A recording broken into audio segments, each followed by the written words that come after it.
By the way, can you describe in very kind of plain English terms what is an echo chamber? Mhm. So yeah, an echo chamber is a phenomena where, okay, if you think of a physical echo chamber, that's where the term comes from. An echo chamber, a physical echo chamber is a place where you hear an echo, right? Like, so you speak something and you're in a chamber where you just hear your own voice over and over. So that's an echo chamber. In the context of social media, it's a metaphorical place where you're surrounded by people who produce ideas that are just agreeing and similar to yours, right? And this more and more often keeps happening on social media, not just on WhatsApp, but on other platforms. And the reason why I bring in WhatsApp and other platforms is important. So on other platforms like Facebook or Twitter and so on, it's the algorithms that are doing this, right? Like, so there's more and more, you choose to interact and engage with certain types of content, and the algorithm really says, oh yeah, Kiran likes this type of content, let me show more of this, so we get more engagement. And that creates these sorts of echo chambers where you may not necessarily choose to engage with certain type of content, but if you open my YouTube feed now, it's all a certain type of content. And that's an echo chamber that these algorithms are creating. And there's a lot of like awareness within the social media platforms about this, and they're trying to diversify your feeds and all of that. There's a lot of effort in there. But if you take WhatsApp, there's no algorithms, right? It's all personal choices, and we still there's a lot of echo chamber behavior where, okay, the groups you join, the people you interact with, they're very limited. And this has to do with, like, again, your sorts of cognitive dissonance and the term that you mentioned earlier. So if I have the choice, I don't want to go and deliberately spend the limited time that I have, spending things on things that are dissonant to me and I feel uncomfortable and spends my brain cycles or whatever. I would just want to enjoy my things that I agree with, and I don't have to put a lot of mental effort in. So that's the reason why these things happen. Okay, so if I had to interpret what you just said, it's we become susceptible to echo chambers because we don't want to use a lot of cognitive resources. It's much easier to consume something that gives us easy answers, something that is just kind of fast food for the brain, so to speak. Yeah, I mean, before we go there, like, one thing to set the context is, okay, obviously the sort of echo chamber behavior is not dangerous in all contexts, right? Like, okay, if I'm watching cricket all the time and it's only cricket that's being recommended, that's good. Like, I mean, it's not like, somehow I expect Facebook or YouTube to show me more of, I don't know, golf or something. I'm not interested in that. I don't want to. So this echo chamber behavior is only dangerous when it comes to large scale political content, right? Like, where society itself is never in a position to deliberate and discuss with others, and they're not consuming information from the other side, right? Like, and so it's only for political content, specific types of political content, that this type of deliberation is important and necessary. And so that's the area of concern. Okay, so maybe I'll just give you some context of, like, why this is a very difficult problem, particularly for WhatsApp, right? Like, our platform like WhatsApp. And the reason is end-to-end encryption, right? Like, so there's this end-to-end encryption on WhatsApp, because of which, so what that means is, just to simplify, if I send you a message, if I sent you a message on Facebook, if I sent you a picture of a cat, Facebook will know, okay, A sent a message to B and it's a picture of a cat, right? But on WhatsApp or other encrypted platforms, end-to-end encrypted platforms, if I send you a picture, Facebook or WhatsApp just knows that I sent you a picture, but they don't know what is in it. Like, so it could just be a cat picture, or it could be a hate video, right? Like, so you don't know what is the content of the information that is spreading on the platform. So that is a huge problem in moderating any sort of content. Yeah. So I have a background in computer science. I have a PhD in computer science, and I was doing a lot of work on studying things like political polarization in the US, the usual stuff, like with Twitter data that everyone was doing. And this was back in 2017, 2018, when these like ideas of like misinformation here in the US especially were just picking up. Like, okay, misinformation research has been done for a long while, but especially after Trump and Brexit and all of these, like in the US, like academic interest in misinformation as a topic, like really skyrocketed. There's been a lot of interest in this space.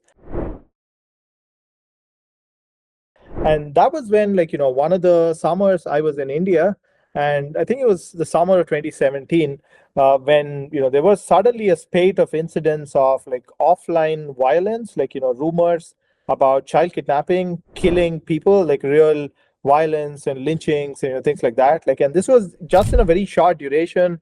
Around like 30 to 40 people got killed, and many people were injured. Like, this is in various parts of India, all across India. And the root cause of this was just one rumor about one video about your children are being kidnapped by strangers coming to your village. Be careful, right? Like, so that was the rumor that was spreading, and anyone who entered a village just was attacked, and this really spread like wildfire. And that really got me thinking about like looking at WhatsApp. Okay, obviously there's very little work on WhatsApp. Primarily there's that bias because it's not really that widely used here in the US. And like most academia like really just looks at Twitter, which is much more easier to get data from and things like that. And so there were two like real reasons. So one is just a selfish reason that this is a new platform, like new data, new interesting insights. So that was one. The other is just this sort of like online information leading to offline consequences. That's a really new idea, right? And back then, like I'm talking about 7 years ago, even like just to give you some context, like even until recently, like until the Jan 6 thing happened, like people would not really care about misinformation as an offline consequence, right? Like, so people would say, yeah, okay, what if like people, small amount of people consume misinformation, like it's just an online phenomena. But online consumption leading to offline activity, I mean, this has happened in India and in many places in the global south quite a bit. But in the US, like many big academics like really did not consider this as a big threat until this Jan 6 2021 happened. So yeah, but these were the two of the reasons why I got into this around 2018 or so. Dr. Garimella's commitment to understanding WhatsApp misinformation isn't just talk, it's backed by groundbreaking research. Let's take a look at some of his key findings that shed light on this critical issue. Dr. Garimella and his collaborators found that approximately 13% of shared images in WhatsApp political groups are known misinformation. At peak times during India-Pakistan tensions, over 2,000 instances of misinformation images were shared per day. Even during regular election campaigns, roughly 800 misinformation images were shared daily. In another finding, Dr. Garimella and his collaborators found that messages containing fear speech exhibited greater virality and longevity on social media platforms compared to neutral content. This insight underscores the potent nature of emotionally charged misinformation in digital ecosystems. In another study, Dr. Garimella and his collaborators found that in India, more than 80% of misinformation image shares occurred after the images were debunked by fact-checking agencies. This reveals a significant challenge in combating the spread of false information even after it's been disproven. Now we're in the whole foray of, AI getting in, solving a bunch of problems. I use it a lot for my work. I see a lot of potential to solve a lot of problems where human intervention in the past was required. Now you have this sort of artificial synthetic intelligence that could discern certain things for us. I guess what work have you done, or are you doing work on that space, and where do you see long term that helping us out in this misinformation landscape? Yeah. So I mean, definitely, I think AI as a solution is definitely that's something that we are exploring. We're not there yet, especially for a context like in India, contexts like WhatsApp, which have the following challenges. One is it's a conversation, right? Like, so you need to understand the context, and the context is very dependent on the context of the group. Like, so if you and your friends are in a group, you could call someone something insulting, but if it's the culture of the group and it's an internal joke, then it's not hate speech. Illiteracy is a big problem in India. Last time I checked the statistics, it was something like close to 70% was the literacy rate in India, something like that.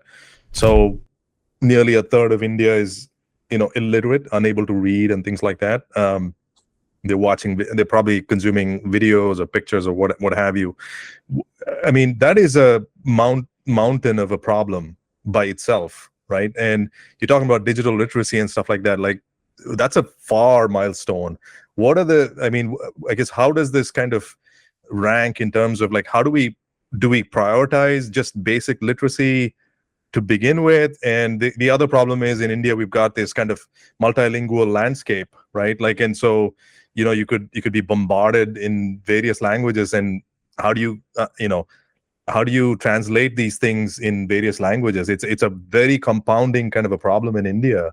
I mean, I'm sure you've thought about this. Yeah. So I mean, again, like when you're thinking of this problem over a long time, so this is the last generation, right? Like, so that, okay, that we cannot really, fix or educate at scale.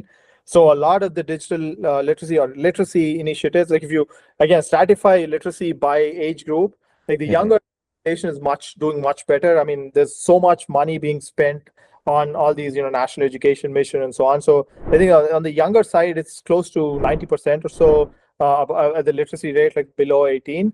So, but obviously, you're spending a lot of money on that, but they're not really learning a lot. So the quality of education that people get is really, really low. So obviously, yeah, focusing on literacy and improving the schooling system, especially government schooling, the public infrastructure schooling, that's a huge task for India.